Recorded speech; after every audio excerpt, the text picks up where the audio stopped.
কোটা বিরোধী আন্দোলনের ঘাড়ে সওয়ার করে হামাগুড়ি দিয়ে দেশের উপদেষ্টা হয়েছিল নোবেল বিজয়ী ইউনূস সাহেব, এবং তিনি কোটাকে না বলার পরেও বান্ধবী কোটায় বসিয়েছিল নূরজাহান বেগমকে। এই বান্ধবী কোটায় বসা এই উপদেষ্টা ছিল একজন ব্যাংকার। স্বাস্থ্য সম্পর্কে তিনি কি জানতেন? হাঁচি দিলেও তিনি দৌড়ে যেতেন সিঙ্গাপুর, কাশি দিলেও তিনি দৌড়ে যেতেন সিঙ্গাপুর।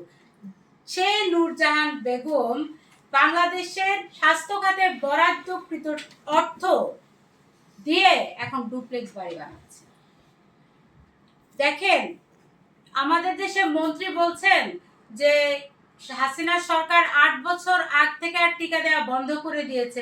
আরে চলমান যে এখন দেখছি হামে যে সকল শিশু আক্রান্ত হচ্ছে, মারা যাচ্ছে, তার 65% হচ্ছে 6 মাসের বয়সী বাচ্চা। তাহলে 6 মাস 1 বছর বয়সী বাচ্চাকে আপনি 8 বছর আগে টিকা দিবেন কিভাবে?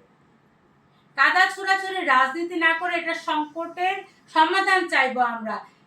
ইউনূস সরকারের প্রধান ইউনূস একটা বাটপাট ছিল। তার অনেকগুলা বাটপাড়ির একটা বাটপাড়ি হচ্ছে গ্রামীণ হাসপাতাল। তিনি নিজে গ্রামীণ হাসপাতাল অনুমোদন নিয়ে রেখে গেছেন। তিনি বলতেন সরকারি হাসপাতালের দরকার কি, আপনারা সবাই প্রাইভেট হাসপাতাল করেন। মানুষকে হাসপাতালে ইনভেস্ট করার জন্য তিনি উৎসাহিত করতেন, অথচ সরকারি হাসপাতালগুলো ছিল অবহেলিত। একটা ব্যান্ডেজও এই সরকারি হাসপাতাল এখন পাওয়া যাচ্ছে না। বড় বড় মেশিন তো অনেক দূরের কথা, কিছু নাই, ভালো কোনো ডাক্তার নাই। দেখেন, বরিশালের একটা প্রত্যন্ত উপজেলা হচ্ছে মেহেন্দিগঞ্জ।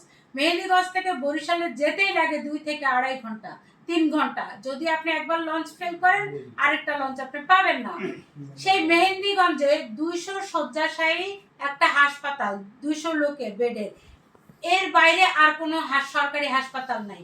আপনার কোনো কিছু দরকার হলে, কোনো চিকিৎসা, কোনো উন্নত মানের চিকিৎসা দরকার হলে আপনি যেতে হবে বরিশাল। বরিশালে গিয়েও শান্তি নাই, বরিশালের ডাক্তাররাও কিছু পারে না, তারা পাঠাই দিবে ঢাকায়। এরকম অসংখ্য হচ্ছে যে আমাদেরই এক আত্মীয়ের অ্যাক্সিডেন্ট হয়েছে নৌকায়, তাকে মেহেন্দিগঞ্জ থেকে পাঠাইছে বরিশাল, ওইখান থেকে পাঠাইছে সরকারি পঙ্গু হাসপাতালে। কিন্তু বাংলাদেশের প্রত্যন্ত অঞ্চলগুলোতে কিছুই নেই।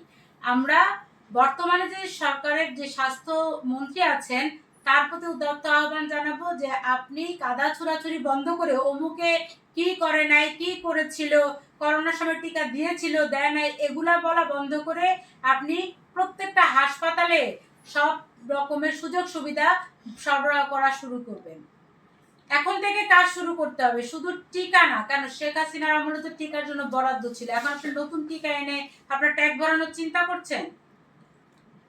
তারপরে আপনি মানুষের জন্য কাজ করেন। দেখেন, অনেক অঞ্চল আছে যেখানে সাপের উপদ্রব বেশি, সেই সব অঞ্চলে